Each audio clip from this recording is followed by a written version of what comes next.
Hello and welcome to all of you in Prayag study. मेरा नाम विशाल त्रिपाठी और मैं आप सबका प्रयाग स्टडी में बहुत बहुत स्वागत करता हूं। कैसे हैं आप लोग?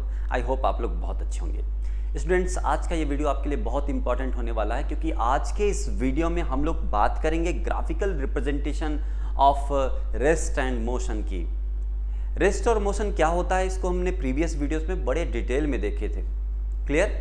और आज के इस वीडियो में थोड़ा सा एक रिकैप लेंगे रेस्ट एंड मोशन का। उसके बाद हम लोग ग्राफिकल रिप्रेजेंटेशन देखेंगे, ग्राफ की सहायता से हम कैसे रेस्ट और मोशन को अंडरस्टैंड कर सकते हैं। ओके, तो चलिए वीडियो को स्टार्ट करते हैं। लेकिन स्टार्ट करें उससे पहले एक छोटा सा रिक्वेस्ट कि आप जल्दी से जल्दी चैनल को सब्सक्राइब कर दें और वीडियो के लिंक को जल्दी से जल्दी शेयर कर दीजिए। ओके, तो चलिए स्टार्ट करते हैं आज का ये वीडियो और देखते हैं सबसे पहले इसमें पोजीशन को। क्योंकि अगर आपको ग्राफ समझना है तो ग्राफ में आपको सबसे पहले बॉडी की पोजीशन के बारे में अंडरस्टैंड होना, उसकी अंडरस्टैंडिंग होना बहुत ज़रूरी है। ठीक है, एक अच्छी अंडरस्टैंडिंग हो जाए पोजीशन के बारे में कि क्या होती है पोजीशन किसी भी बॉडी की। किसी भी बॉडी की पोजीशन की बात की जाए, जैसे अगर मैं कहूँ कि पोजीशन एक प्लेस है, is a place where someone or something is located. यानी पोजीशन कोई चीज या कोई जगह है जहां पर कोई चीज लोकेटेड है। अच्छा, इस डेफिनेशन को अगर हम इस फिगर की सहायता से देखें तो बड़ी आसानी से समझ में आएगा। जैसे ये है आपका घर और यहाँ पे खड़े होकर के आप बोल पा रहे हैं कि सर यहाँ से जो ये लाइब्रेरी है ये करीब 1200 मीटर पर है। कितने पर? 1200 मीटर पर है। और किधर है 1200 मीटर? ईस्ट में है। तो अगर ये यहाँ पे खड़े होकर के अपने फ्रेंड को ये बात बता रहा है कि साहब ये लाइब्रेरी जो है 1200 मीटर पर है ईस्ट में हमारे घर से, तो ये इंसान बड़ी आसानी से, एक अजनबी बड़ी आसानी से क्या होगा, लाइब्रेरी तक पहुंच जाएगा। क्लियर? तो इन्होंने क्या किया, इस चीज की लोकेशन बताई। और लोकेशन को बताया कैसे? इस डिस्टेंस और इस डायरेक्शन की सहायता से। क्लियर? तो यहाँ पे डिस्टेंस भी है, कुछ ये डिस्टेंस कवर कर रहा है, मैग्नीट्यूड है कुछ इसके पास, और इसके पास डायरेक्शन भी है। तो नो डाउट यहाँ से एक चीज़ तो हम लिख ही सकते हैं कि पोजीशन क्या है, एक वेक्टर क्वांटिटी है। इसको बताने के लिए मैग्नीट्यूड और डायरेक्शन दोनों की जरूरत पड़ती है। तो ये भी दिमाग में अभी से बिठाते चलें साहब कि ये वेक्टर क्वांटिटी है। खैर, आगे बढ़ते हैं। तो कहने का मतलब ये है कि ये क्लियर हो गया। अगर ये कह रहे हैं कि 500 मीटर पे हमारा स्कूल है, केवल इतनी बात बोले कि 500 मीटर पे हमारा स्कूल है, तो आप इस चीज़ को अंदाज़ा लगा सकते हैं कि इस घर से 500 ये इधर भी जा सकता है, 500 मीटर ये इस तरफ भी जा सकता था, 500 मीटर ये इधर भी जा सकता था, 500 मीटर ये इधर भी। इधर इनफाइनाइट वेज हो जाते हैं ना, तब साहब कोई डायरेक्शन ही नहीं फिक्स है। 500 ये किधर भी जा सकता था, सिर्फ 360 डिग्री पे जा सकता था। ओके, तो कहने का मतलब कि अगर ये कह रहा है कि 500 ईस्ट में जाओ साहब आप, तो क्या कर रहा है, ये इस स्कूल की लोकेशन को बता दे रहा है। तो स्कूल की लोकेशन बताने के लिए इसने दो चीज़ की सहायता ली। नंबर 1 कि 500 मीटर पर है और ईस्ट डायरेक्शन में है, तो ये इंसान बड़ी आसानी से पहुंच जाएगा कि सर 500 मीटर पे है, ईस्ट में चलते हैं, मिल जाएगा स्कूल अभी। क्लियर है? तो ये चीज़ याद रखना। अगर इसकी स्टैंडर्ड डेफिनेशन हम लोग देखें तो स्टैंडर्ड डेफिनेशन है इसकी, the location of an object in a frame of reference is called position. किसी भी ऑब्जेक्ट की पोजीशन अगर फ्रेम ऑफ रेफरेंस में बताई गई है, किसी फ्रेम ऑफ रेफरेंस में, तो हम कहेंगे कि उसकी पोजीशन बताई गई है। जैसे अगर एक हम ग्राफ लें और इस ग्राफ में हम लोग करें क्या कि एक ऑब्जेक्ट लेते हैं, जैसे ये एक्स वाई ग्राफ है, मान लेते हैं एक्स वाई ग्राफ है, और इस ग्राफ में हम एक पॉइंट ले लिए हैं P। खूब ध्यान से समझिएगा, हम एक पॉइंट ले लिए हैं P। इस P की पोजीशन कहाँ पर है? तो हमने कहा कि चलो साहब P की पोजीशन बता दी जाती है, कोई बहुत बड़ी बात नहीं है। और ये ऐसे हमने इस ओरिजिन से इस P को मिलाया और ये एंगल मेजरमेंट कर लिया। सपोज कर लेते हैं ये एंगल है 30 डिग्री। कितना है? 30 डिग्री। तो हम ये कह सकते हैं कि इस पॉइंट P की जो लोकेशन है ये इस एक्स एक्सिस की पॉजिटिव साइड से 30 डिग्री पर और समथिंग O से लेके P तक कोई x मीटर मान लेते हैं, x मीटर पर है। क्लियर? x मीटर या एक वैल्यू ले लेते हैं 10 मीटर। ये 10 मीटर पर इससे 30 डिग्री पर है, तो P की पोजीशन क्या आपने डिफाइन कर दी, एग्जैक्ट P पर पहुंचेंगे आप, कहीं इधर उधर नहीं पहुंच सकते। अगर मैंने कहा कि एक्स एक्सिस की पॉजिटिव साइड से आप 30 डिग्री ले साहब और 10 मीटर चलेंगे तो आपको P मिल जाएगा, तो ये बात एकदम सही है, आप P पर ही पहुंच रहे हो। ओके, तो ये जो फ्रेम है, ये जो फ्रेम है यहाँ पे, ये फ्रेम का क्या कर रहा है, इस ऑब्जेक्ट की पोजीशन को डिफाइन करवा रहा है। इसका मतलब ये इस बॉडी की पोजीशन को डिफाइन कर रहा है। तो यहाँ पे ये एक्स वाई प्लेन क्या कर रहा है, इस बॉडी की पोजीशन को डिफाइन कर रहा है। क्लियर, ये बात समझ में आया ना। इसने इसकी लोकेशन को फिक्स कर दिया कि साहब इसकी यही फिक्स्ड लोकेशन है और यही फिक्स्ड लोकेशन क्या हो गई, इसकी पोजीशन बता रहा है।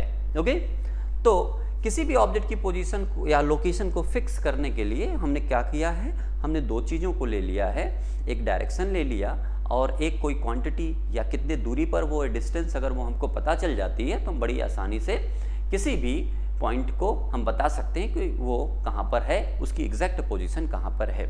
जैसे अगर मैं इस फिगर की बात करूँ तो इसमें है क्या, ये इंसान लगातार यहाँ से मूव करता हुआ जा रहा है।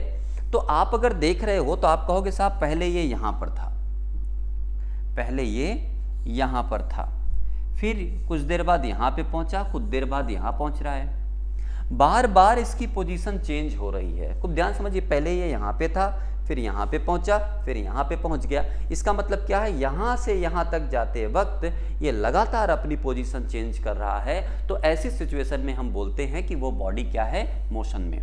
तो इसको हमने डेफिनेशन बना ली, क्या बना ली कि motion is the phenomena is in which an object changes its position over time.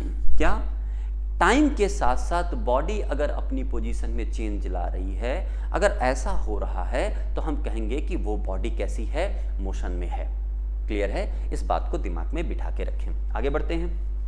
ठीक है, ये चीज़ें हम लोगों ने प्रीवियस में बहुत ज़्यादा डिस्कस की है, इसलिए यहाँ पे केवल एक रिकैप बहुत तेज़ी से चल रहा है ना।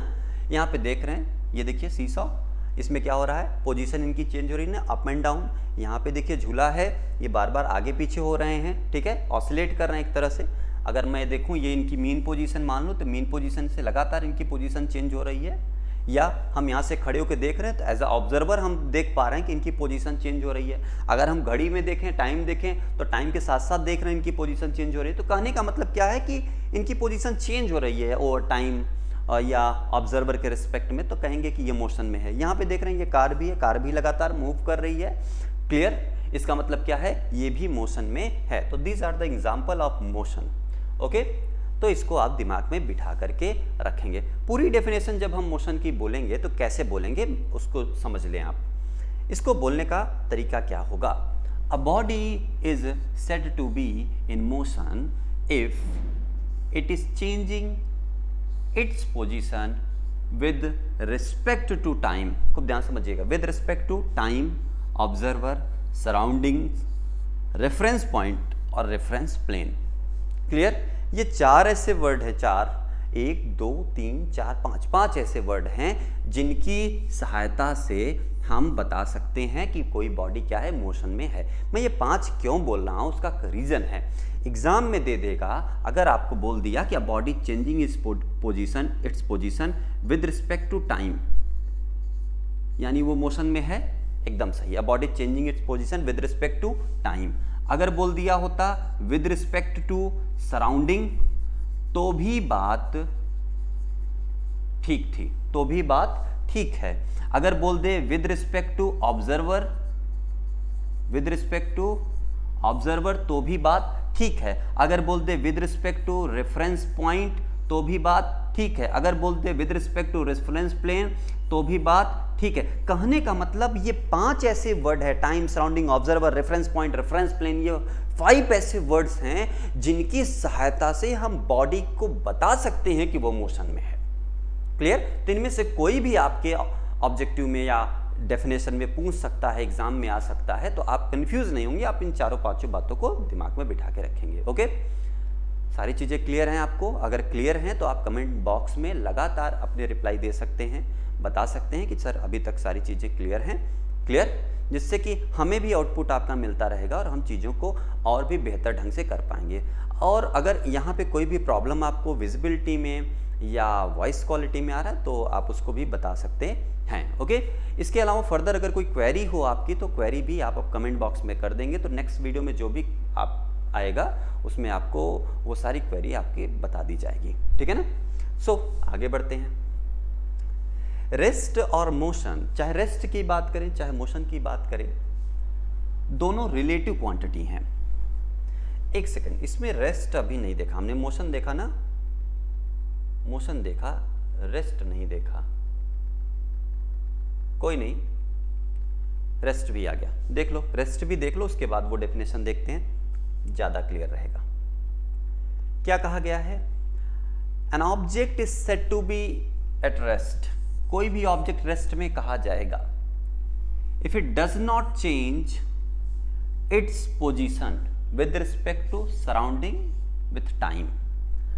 जैसे ये लड़का सो रहा है, ठीक है, कुछ लोग इसमें दिमाग लगाना चालू कर देंगे, सर हाथ तो हिला रहा है, बट पूरी बॉडी को हम कंसीडर कर रहे हैं, सो रहा है अगर ये, ठीक है, ही इज स्लीपिंग।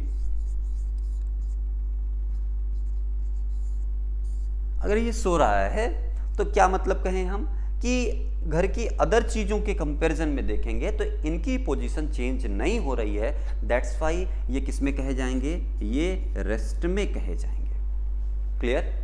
ये किस में कहे जाएंगे? रेस्ट में कहे जाएंगे।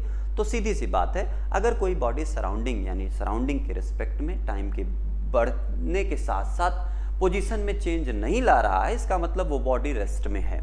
तो फिर से वही बात जो अभी हमने की थी, क्या किया था कि अगर कोई बॉडी अपनी पोजीशन में चेंज नहीं ला रही है with respect to time, with respect to surrounding, with respect to surrounding, with respect to observer, with respect to reference point, with respect to reference plane, तो भी हम कहेंगे वो रेस्ट में है। कंडीशन क्या है? Does not change, does not change its position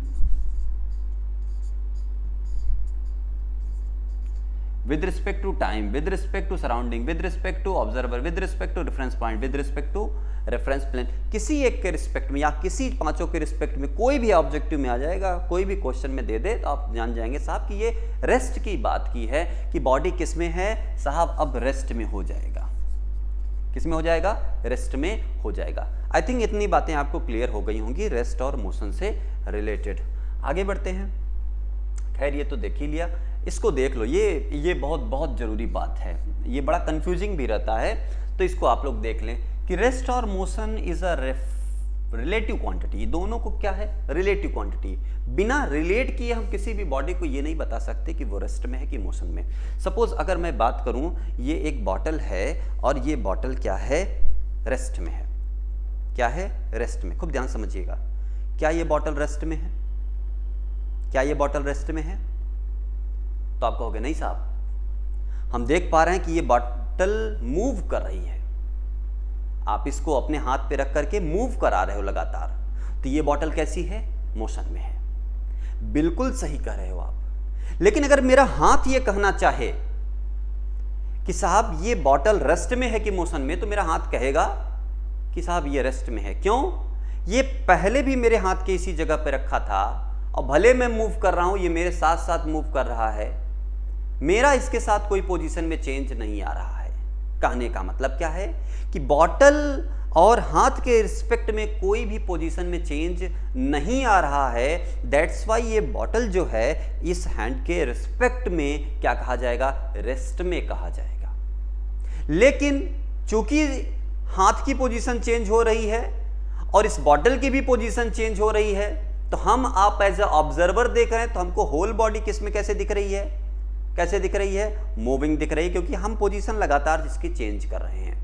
तो कहने का मतलब क्या है कि हमारे आपके रिस्पेक्ट में ये बॉडी क्या कर रही है? लगातार अपनी पोजीशन चेंज कर रही है, दैट्स वाई ये बॉडी कंसीडर की जाएगी मोशन में। लेकिन हम आप अगर ये ऑब्जर्व करें कि हाथ और बॉटल तो साहब एक दूसरे के रिस्पेक्ट में पोजीशन में कोई चेंज नहीं ला रहे हैं, इसका मतलब ये दोनों एक दूसरे के रिस्पेक्ट में रेस्ट में हैं। क्लियर? तो कहने का मतलब यहां पे जब हम इस बॉटल को बता रहे हैं कि मोशन में है, तो बताया कौन? हमने बताया। हमने एज ऑब्जर्वर बताया, तो बिना हम अपने आप से रिलेट किए, यार हम तो बैठे ये इधर इधर जा रहा है, तो हमने अपने से रिलेट किया। हमने जब दोबारा हैंड से रिलेट किया तो क्या कहा, हैंड के रिस्पेक्ट में, यानी हैंड और इसके बीच में पोजीशन में कोई चेंज नहीं आ रहा है। अगर ये ऐसे होता, इस तरीके से हैंड मूव करता इसके नीचे से, तो हम कहते हैं ना कि हैंड के रिस्पेक्ट में बॉटल मूव कर रहा है या बॉटल के रिस्पेक्ट में हैंड मूव कर रहा है।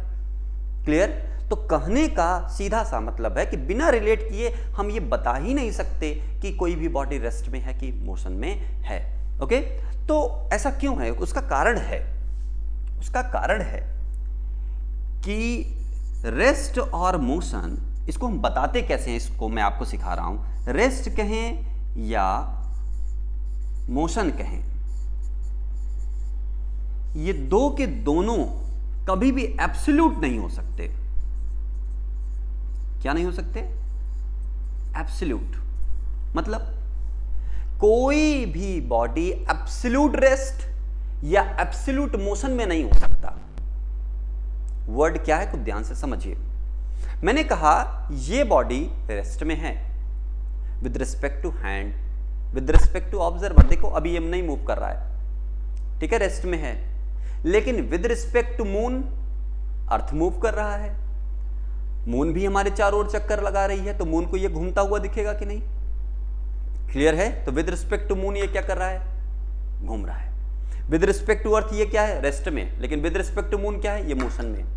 तो कहने का मतलब क्या है, एक के रिस्पेक्ट में भी ये रेस्ट हो, जैसे अभी हमने देखा कि हैंड के रिस्पेक्ट में ये रेस्ट है, लेकिन हमारे आपके रिस्पेक्ट में ये क्या है? मोशन।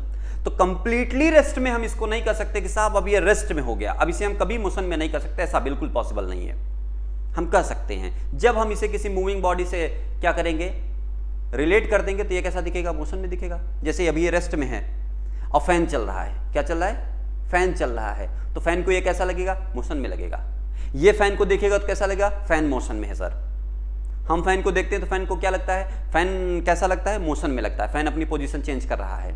तो फैन भी जब हमको देख रहा होगा तो फैन यही कह रहा होगा कि साहब आप लोग भी क्या कर रहे हैं? लगातार घूम रहे हैं। फैन अगर एंटी क्लॉकवाइज घूम रहा होगा तो हम लोग क्लॉकवाइज मूव करते हुए उसको देख रहे होंगे। क्लियर? तो ये चीज याद रखना, कोई भी चीज एब्सोल्यूट रेस्ट या एब्सोल्यूट मोशन में नहीं हो सकती। क्लियर? इसका सीधा सा मतलब क्या है कि कोई भी बॉडी कंप्लीटली रेस्ट या कंप्लीटली मोशन में नहीं हो सकता। वो किसी एक के रिस्पेक्ट में रेस्ट में, किसी एक के रिस्पेक्ट में मोशन में होगा ही होगा। क्लियर? तो वही चीज को यहां पे लिखा गया कि there is no meaning of rest and motion without viewer. किसी भी व्यूअर, ऑब्जर्वर के बिना किसी भी बॉडी का रेस्ट और मोशन का कोई मतलब नहीं है। नहीं, पॉसिबल नहीं है कि हम किसी भी बॉडी को डिफाइन कर सकें कि वो मोशन में, एक रेस्ट में, बिना कोई ऑब्जर्वर, बिना कोई सराउंडिंग, बिना कोई रेफरेंस पॉइंट, बिना कोई रेफरेंस प्लेन, बिना टाइम के हम रिलेट किए हुए किसी भी बॉडी को हम कह ही नहीं सकते कि वो रेस्ट में है कि मोशन में है। रिलेट करना ही करना पड़ेगा। Everything in the world is at rest और इन मोशन। इस दुनिया में कोई भी चीज हो, या तो वो रेस्ट में है या तो वो मोशन में है, या किसी किसी के रिस्पेक्ट में वो दोनों हैं। जैसे अगर आप चले गए, अभी आप देखेंगे मून, तो मून मूव कर रहा है, लेकिन अगर आप मून पे खड़े होते तो आपके रिस्पेक्ट में मून क्या हो गया? रेस्ट में। अगर आप मून पे खड़े हो तो मून के रिस्पेक्ट में आप क्या हो गए? रेस्ट। आपके रिस्पेक्ट में मून क्या हो गया? रेस्ट। जैसे हम अर्थ हैं, अर्थ के ऊपर खड़े हैं, तो अर्थ तो लगातार अपनी एक्सिस पे भी रोटेट कर रही है और सन के चारों ओर रिवॉल्व कर रही है। लेकिन हम अर्थ पे हैं ना, तो अर्थ हमारे रिस्पेक्ट में कैसी है? रेस्ट में है। क्लियर? ये बात समझ पाएंगे ना? लेकिन हम सन के रिस्पेक्ट में कैसे हैं? मूव कर रहे हैं, क्योंकि सन के चारों ओर लगातार मूव कर रहे हैं। अर्थ भी मूव कर रही है, अर्थ के साथ साथ हम भी रिवॉल्व कर रहे हैं। ओके, तो आई होप ये बात आपको क्लियर हो गई होगी। आगे बढ़ते हैं। रेस्ट हो ही गया। Graphical representation of rest and motion जो हमारा टॉपिक था, अभी उस पर हम आ गए हैं। तो खूब ध्यान से समझिए, graphical representation of rest and motion हम कैसे बताएंगे। तो सबसे पहले आप किसी भी ऑब्जेक्ट की पोजीशन को किस तरीके से ग्राफ पर हम रख देते हैं, साहब देख लीजिए। आपको ये क्लियर होगा कि ये क्या है? एक्स प्लेन है और ये वाई है। ये क्या है? एक्स है और ये वाई है। एक सेकेंड,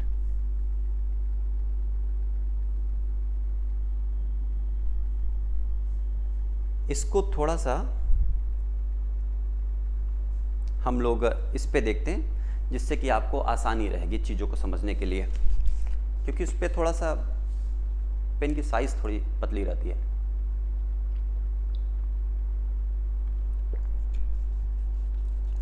हाँ चलिए, ये कलर ले लिया गया।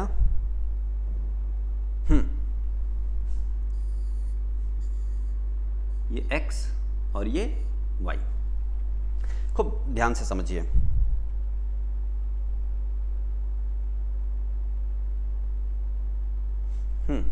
x और y, अगर मैं बोलूं इस पे कोई पॉइंट है, खूब ध्यान समझिएगा, 2,2 या 2,3 बोलते हैं, और साहब इस पे ऐसे मार्किंग बनी हुई है, ये ऐसे, तो आप सीधा सीधा कहोगे सर ये तो कोई बहुत बड़ी बात नहीं है। 2 कॉमा यानी ये तो x वाली वैल्यू है और ये y वाली, x पे 2 चल दीजिए, y पे 1 2 3 चल दीजिए, और y से ये x के ऐसे पैरेलल और x वाले से y पे ऐसे पैरेलल, y के पैरेलल ऐसे चलेंगे, जो पॉइंट ये मिलेगा हमको यही हमारा 2,3 हो जाएगा। और इस पॉइंट की x एक्सिस से जो डिस्टेंस है दैट इज 3 और y एक्सिस से जो डिस्टेंस है दैट इज 2, और ये इसकी पोजीशन फिक्स हो गई।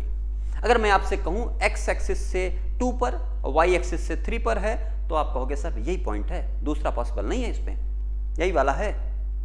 अच्छा ठीक है, फिर कहा कि हमने चलो ठीक है साहब, इतना आप समझ गए तो बहुत अच्छी बात है, आगे देखते हैं। फिर इस पे मार्किंग ऐसे बना देते हैं, हमने कहा कि ये x वाला है और ये क्या है, y है।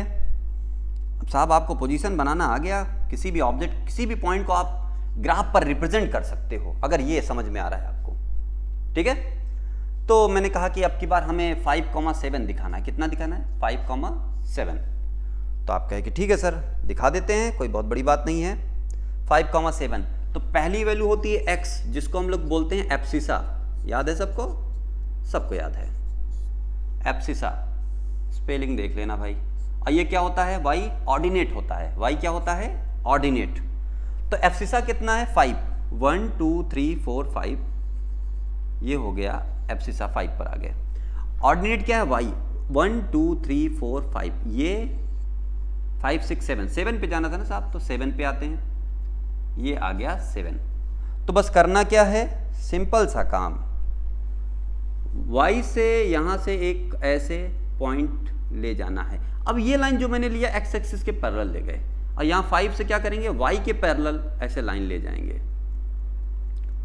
और ये दोनों लाइनें जहां पर एक दूसरे को कट करती हुई अपीयर होंगी, वही पॉइंट हमारा हो जाएगा 5,7। क्या हो जाएगा, 5,7। क्या ये बात ठीक है सबको, इसमें कोई दिक्कत की बात नहीं है? तो अगर ऐसा है तो फिर एकदम सब कुछ बहुत अच्छा चल रहा है, जान लीजिए कि आपको सारी बातें समझ में आ रही हैं। अब 2 लाइन मैं बना रहा हूं, इसको आप समझें, खूब ध्यान से देखिएगा आप लोग। ओह, एक सेकंड भाई, चलिए, कभी कभी बोर्ड भी गुस्सा कर देता है, देखे कर दिया गुस्सा, बट कोई बात नहीं, मनाना आता है हमको, मना लेते हैं बोर्ड को। चलिए, एक लाइन हमने ड्रॉ कर दी, लाइन ड्रॉ क्या कर दिया हमने, ये इस तरीके से। इस लाइन का क्या मतलब है, ये लाइन है कैसी, ये लाइन है, ये लाइन का नाम दे देते हैं ए, और ये जो ए लाइन है, this A is parallel to the x axis. ये एक्स एक्सिस के क्या है, पैरेलल है, ये एक्स एक्स डैश होगा और ये वाई वाई डैश। तो एक्स एक्सिस की ये क्या है, पैरेलल है। अच्छा, आपको ध्यान समझना मैं क्या बताने जा रहा हूं, बहुत इंपॉर्टेंट है, यहीं पे सब समझना है। अच्छा, अगर ये पॉइंट है, इसका मतलब लाइन है, तो लाइन क्या है, पॉइंट का कॉम्बिनेशन होता है। बहुत सारे पॉइंट्स को ऐसे ऐसे लेकर के अगर मिलाते चले जाएं तो ये क्या बन जाती है, एक लाइन बन जाती है। तो पॉइंट, लाइन एक्चुअल में क्या है, पॉइंट के कॉम्बिनेशन से बनता है। तो इसी बात का हम फायदा उठाते हैं और कई सारे पॉइंट इस पे क्रिएट कर लेते हैं। क्लियर है, देख लिया हमने, इतने सारे पॉइंट बना लिया, ओके। और इतने सारे पॉइंट तो हमने बना लिया, लेकिन एक गलती कर गए, एक्स वाई। अगर थोड़ी मार्किंग कर लिए होते तो हमारा काम थोड़ा और अच्छा होता।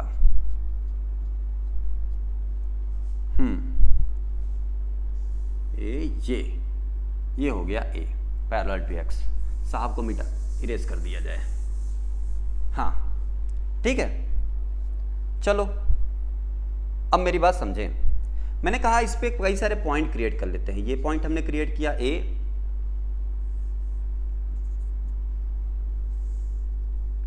ये पॉइंट हमने क्रिएट किया इस पे P, फिर Q, फिर R, फिर S, फिर T। इतने में क्लियर हो जाएगा आपको जो मैं समझाना चाह रहा हूं। मैं आपसे कह रहा हूं कि साहब P का क्या पॉइंट होगा, P का कोऑर्डिनेट कितना होगा। तो पॉइंट तो कोई भी हो साहब, वो x, y के टर्म में होता है। तो x का मतलब x पे चली गई डिस्टेंस, y का मतलब y पे चली गई डिस्टेंस, आप पता कर लो। तो हमने कहा कि चलो भाई पता कर लेते हैं।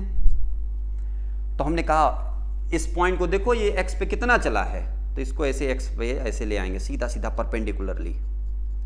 ओहो 1 2 3 4, x पे तो ये चला है भाई 4, और ये तो माइनस वाली एक्सिस होती है, तो ये हो जाएगा -4। खूब ध्यान समझना मैं क्या बताने जा रहा हूं। ये पॉइंट y पर कितना चला है, तो y पर कितना चला है इसको जानना है अगर आपको, तो आपको क्या करना पड़ेगा, इस पॉइंट से y पर लेके जाओ यहां पर। क्लियर है? इस पॉइंट को इससे उठाए और यहां से y पर परपेंडिकुलरली सीधा डाला। तो अब गिन लेते हैं 1 2 3 4 5 6 7। ओके, तो साहब ये वाला पॉइंट तो 7 पे है, तो इसका मतलब -4,7 इसका एक पॉइंट बन गया। हमने कहा ठीक है, चलो Q का पॉइंट बताओ कितना है। इस Q को, तो Q को लेकर के आए सीधा हम x पे इंसिडेंट करा दिए परपेंडिकुलरली, तो पता चला है 1 और 2 पर है, यानी Q के लिए जो x होगा वो -2 है, क्योंकि इस तरफ भाई ये -2 होगा।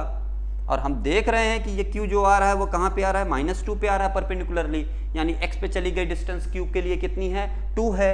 और x Q के लिए y वाली देखेंगे तो वो फिर से कितना आ रहा है, 7। फिर से कितना आ रहा है, 7। तो साहब 7 -2,7 हो गया। हमने कहा चलिए बहुत सही है, सब कार्यक्रम ठीक ठाक चल रहा है। तो साहब आप बताओ इस r के लिए कितना होगा, इस r के लिए। तो चलो ठीक है, इस r के लिए देख लेते हैं साहब। इस r के लिए अगर देखेंगे x पे कितना है, ओहो ये तो ओरिजिन पे आ गया। ओरिजिन का मतलब x कितना हो गया, 0 हो गया। तो r के लिए x कितना हो गया, 0। ठीक है, r के लिए x कितना हो गया, 0। और r के लिए अगर y बोलेगा तो y तो इसी पॉइंट पर है, यानी 7। तो ये कितना हो गया, ये हो गया 7, 0,7 हो गया। ठीक है, डन। आगे समझिए। फिर मैंने कहा इस s को देखो भाई, x कितना है, ले लेते हैं इस पर 1 2 3, x पे कितना गया है, 3। तो साहब ये तो x पे 3 गया है, +3 है क्योंकि प्लस की तरफ है, ये प्लस वाली साइड है।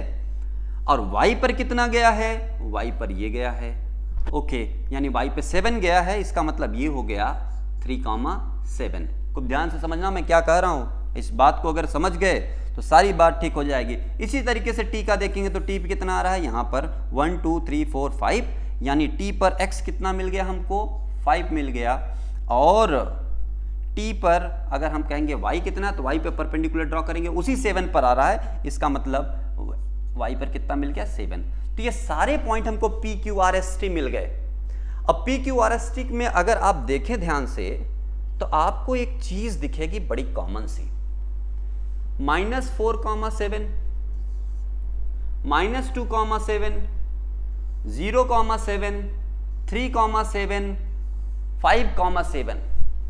इन सब पॉइंट पर, यानी इस लाइन के किसी भी पॉइंट पर, इस लाइन के किसी भी पॉइंट पर आप देखें, चाहे इस पॉइंट पर देखें, चाहे इस पॉइंट पर, इस पॉइंट पर, किसी भी पॉइंट पर इस देखें, आप किसी भी पॉइंट पर देख लो, आप जिस भी पॉइंट पर देखोगे आपको y की वैल्यू 7 मिलेगी। क्या ये बात क्लियर है? क्योंकि किसी भी पॉइंट से आप y ऐसे इंसिडेंट करोगे तो ये साहब तो आपको वही मिलना है। क्लियर है? ये आपको क्या मिलना है, वही 7 मिलना है। इस पॉइंट से देखोगे तो भी 7 मिलना है, इस पॉइंट से देखोगे तो भी 7 मिलना है, लेकिन x की डिफरेंट वैल्यू मिलेगी। यानी एक्स इस पे चेंज होता हुआ हमको दिखेगा, लेकिन वाई जो है वो चेंज होता हुआ नहीं दिखेगा। यानी अगर हमने एक्स वाई प्लेन पर a line parallel to the y axis draw कर दी है, तो ये वाई वाली जो वैल्यू होगी, खूब ध्यान समझिएगा, वाई एक्सिस पे जिस भी क्वांटिटी को हम रखेंगे वो क्वांटिटी क्या होगी? कांस्टेंट होगी। क्या होगी? कांस्टेंट होगी। वाई पर जो भी क्वांटिटी रखे हैं, सपोज मैंने रखा इस पे पोजीशन, क्या रखा? वाई एक्सिस पे मैंने पोजीशन रखा है और एक्स एक्सिस पे मैंने क्या रखा है? टाइम। तो हमें यह पता है कि किसी भी पॉइंट पर हम देखें, किसी भी पॉइंट पर, इस पॉइंट पर देखें तो टाइम इतना है, इस पॉइंट पे देखेंगे टाइम इतना, इस पॉइंट पे देखेंगे इतना, इस पॉइंट पे 0, इस पॉइंट पे ये, इस पॉइंट पर ये, कुछ भी देखेंगे, लेकिन किसी भी पॉइंट पर देखेंगे वाई कितना है? वही। पोजीशन कितना है? वही। क्लियर है? तो यहां पे हम कह सकते हैं ना कि ये वाई एक्सिस पर साहब आप पोजीशन को रखे हैं, इसका मतलब इस ग्राफ में पोजीशन क्या है? कांस्टेंट है। ये ग्राफ बता रहा है, ये ग्राफ शो कर रहा है कि आपने वाई एक्सिस पे चूंकि वैल्यू को रखा है पोजीशन, तो वो जो क्वांटिटी है पोजीशन, खूब ध्यान समझिएगा, पोजीशन जो क्वांटिटी है वो क्या होगी? कांस्टेंट होगी, क्योंकि वाई इसमें चेंज नहीं होगा। क्लियर है? तो एक्स वाई प्लेन पे a line parallel to the x axis क्या बताएगा? Y constant. इसी तरह से अगर एक्स वाई प्लेन पर अगर a line parallel to the y axis हो जाएगा, तो अब की बार क्या कांस्टेंट हो जाएगा? एक्स आपका कांस्टेंट हो जाएगा। यानी एक्स पे जो भी क्वांटिटी रखे रहेंगे वो कांस्टेंट की तरह बिहेव करेगी, वो बदलेगी नहीं, दूसरी वाली चेंज करेगी। अभी देख रहे हैं, इस तरीके से हमने देखा ये वाला भी एक्स वाई प्लेन पर, और एक्स के पैरेलल रखेंगे तो ये क्या होगा? वाई आपका कांस्टेंट हो जाएगा। ये दोनों बात अगर आप समझ गए तो इसका मतलब मैं अपनी बात को समझाने में एकदम सफल रहा आपको। क्लियर? तो साहब इसी चीज को ध्यान में रखते हैं और इसको हम लोग थोड़ा सा छोटा करके यूज करते हैं साहब। ये बात, चलो आ जाओ, इसको ऐसे ही रखो। अब समझते हैं अपने बात को, जो हम लोग समझने की कोशिश कर रहे थे। मैंने कहा कि चलो पोजीशन टाइम ग्राफ बनाएं। कौन सा ग्राफ? वाई एक्सिस पे मैंने रखा पोजीशन और एक्स एक्सिस पे मैंने क्या रखा? टाइम। तो time on x axis and position on y axis, and I have just draw a line parallel to the time axis. एक टाइम एक्सिस के पैरेलल एक लाइन ड्रॉ कर दी। तो आप जल्दी से बताओ कमेंट बॉक्स में कि ये लाइन क्या बताएगा। आंसर आई थिंक आप लोग दे चुके होंगे कि साहब इसमें ये बता रहा है कि आपकी पोजीशन कांस्टेंट है। कांस्टेंट का मतलब जो चीज ना बदले उसे हम कांस्टेंट कहेंगे। पोजीशन चेंज नहीं हो रही है, लेकिन टाइम आपका चेंज हो रहा है, और ये बात सही है। टाइम कभी भी नहीं रुकता, लेकिन पोजीशन क्या है? वो रुकी हुई है। यानी हम यहां पर खड़े हैं सुबह से लेके शाम तक, तो शाम तक टाइम तो बीत गया, लेकिन मेरी पोजीशन जहां पे पहले थी वहीं पे अभी है। तो आप कहेंगे ना साहब कि सर को हम देख रहे हैं कितनी देर से सुबह से शाम हो गई, अभी तक ये अपने घर से निकले नहीं, इसका मतलब घर में आराम कर रहे हैं, रेस्ट में हैं।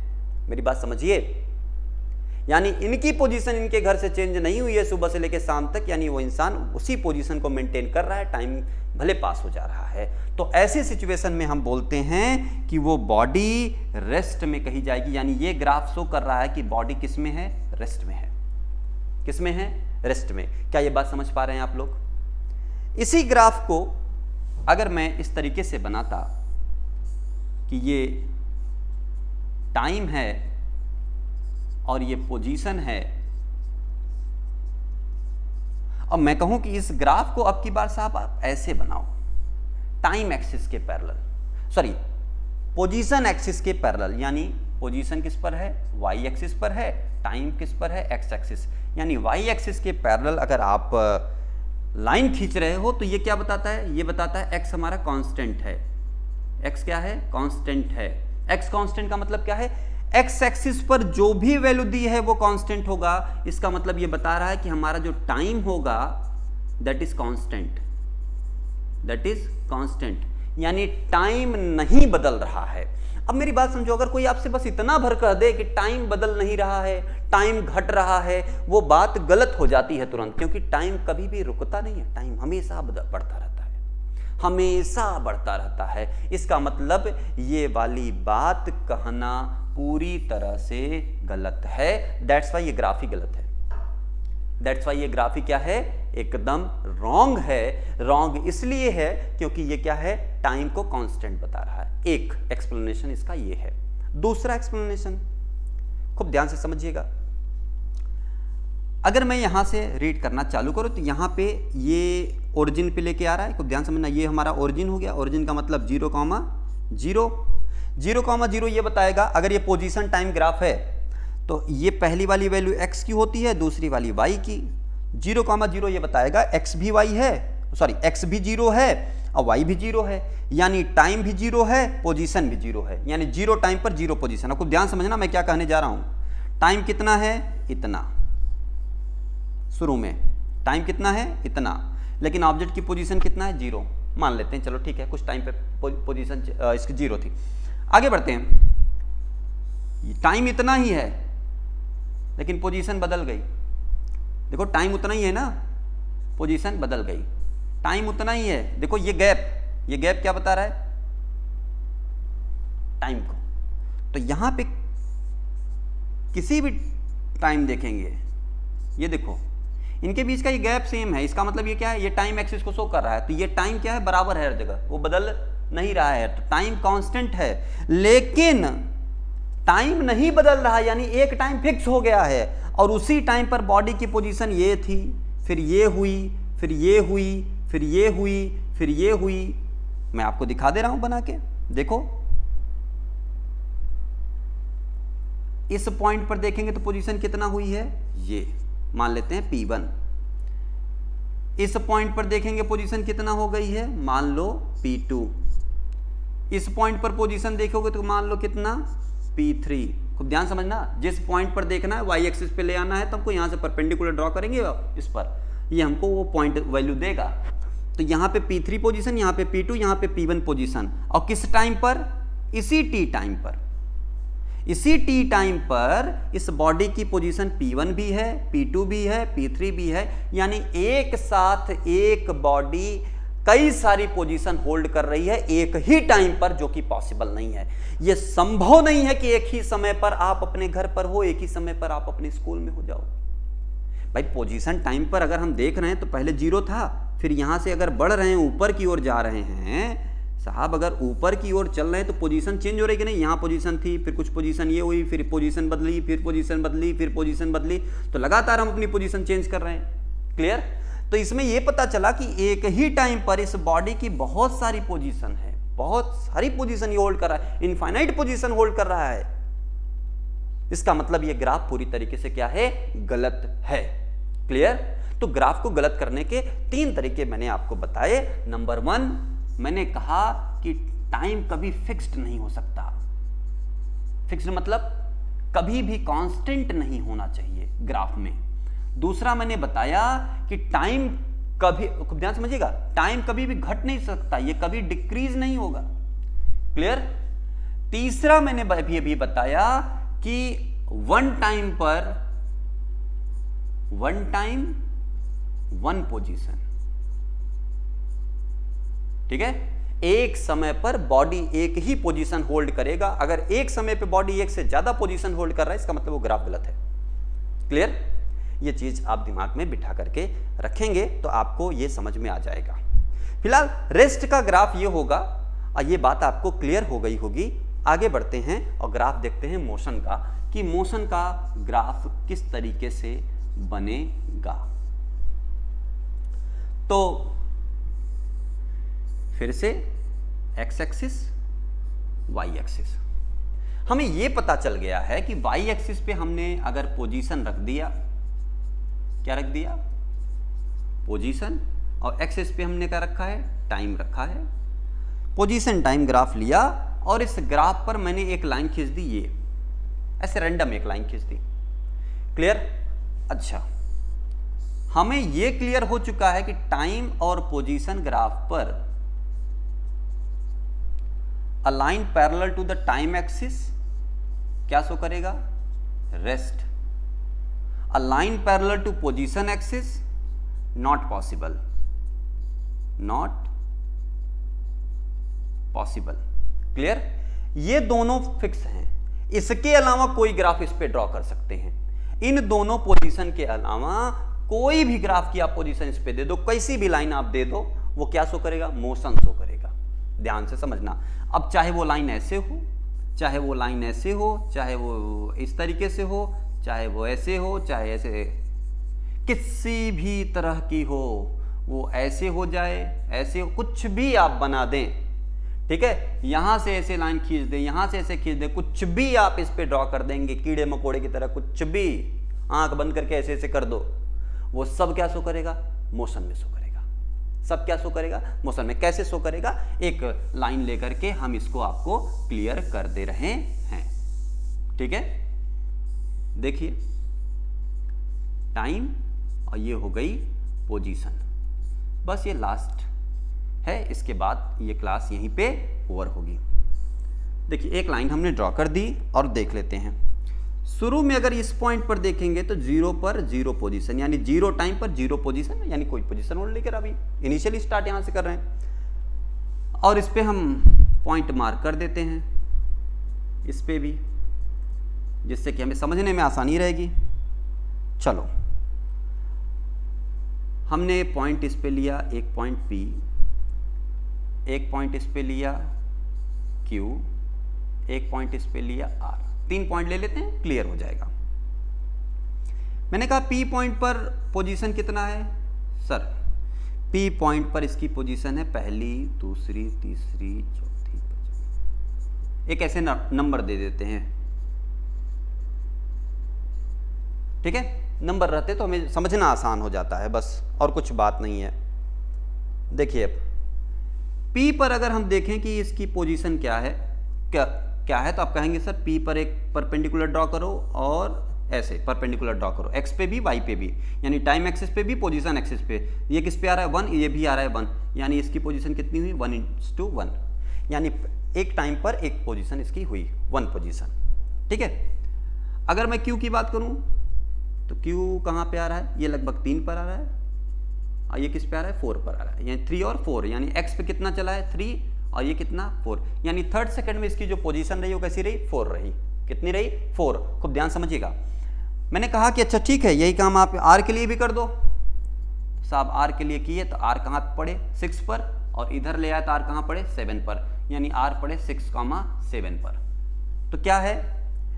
पहले फर्स्ट सेकंड में इसकी पोजीशन 1 पे थी, थर्ड सेकंड में इसकी पोजीशन 4 पर, 6 सेकंड में इसकी पोजीशन 7 पर। कहने का मतलब अलग अलग टाइम में ये अलग अलग पोजीशन होल्ड कर रहा है, यानी इसकी पोजीशन में चेंज हो रहा है। तो ये लाइन ये बता रही है कि पोजीशन चेंज हो रहा है। पोजीशन क्या हो रहा है? चेंज हो रहा है। तो अगर किसी बॉडी की पोजीशन लगातार चेंज हो रही है टाइम के रिस्पेक्ट में, इसका मतलब वो बॉडी कैसी है? मोशन में है। क्या है? मोशन में है। ठीक है, तो बॉडी किस में होनी चाहिए? मोशन में होनी चाहिए। तो मोशन में ग्राफ अगर आपको बनाने के लिए आ जाएगा तो साहब आप कुछ नहीं करेंगे, ये आप करेंगे क्या? एक छोटा सा ऐसे ग्राफ बनाइएगा, यहां पर लिखिएगा टाइम और यहां पे लिखिएगा पोजीशन। अब कुछ नहीं करना है, ये चाहे ऐसे ग्राफ बन जाए या तो स्ट्रेट लाइन ग्राफ बन जाए, इस तरीके से ग्राफ बन जाए। ये सब के सब क्या बता रहे हैं कि बॉडी किस में है? मोशन में है। तो आई होप ये बात आपको क्लियर हो गई होगी कि किसी भी बॉडी को मोशन में या रेस्ट में बताने के लिए हम पोजीशन टाइम ग्राफ को किस तरीके से यूज कर सकते हैं और कैसे बता सकते हैं कि बॉडी रेस्ट में है या कि मोशन में। आज की क्लास में इतना ही। नेक्स्ट क्लास में हम इसके बारे में और बात करेंगे और डिटेल में, और एक ग्राफ का स्पेसिफिक वीडियो मैं आगे चल करके अपलोड करूंगा, जिसमें कि आप सीखेंगे कि किस तरीके से हम ग्राफ को पढ़ते हैं, रीड करते हैं, पॉइंट प्लॉट कैसे करते हैं। बहुत बेसिक चीज़ें जो जिनको नहीं आती, क्योंकि 9th में आप हैं, 8 से 9th में स्विच किए हैं, तो ये जेन्युइन सी बात है कि आपको इन चीज़ों में प्रॉब्लम होती होगी, तो डोंट वरी, उसके लिए हम हैं यहाँ पर और आपको चीज़ें बेहतर समझ में आएंगी। इससे भी आसान तरीके से मैं आपको चीज़ों को समझाऊंगा वहाँ पे, ठीक है। तो मिलते हैं नेक्स्ट क्लास में, लेकिन इस उम्मीद के साथ कि आप अपनी पढ़ाई अच्छे से कर रहे होंगे। ये वीडियो को लेकर के केवल आप टाइम पास नहीं किए होंगे, बल्कि नोट्स बनाया होगा, बैठ करके आप उसको प्रिपेयर किए होंगे, ठीक है। तो मिलते हैं नेक्स्ट वीडियो में। जल्दी से चैनल सब्सक्राइब कर दीजिए अगर आपने अभी तक नहीं किया है, और वीडियो शेयर कर दीजिए। मिलते हैं नेक्स्ट वीडियो में। Okay, thank you very much.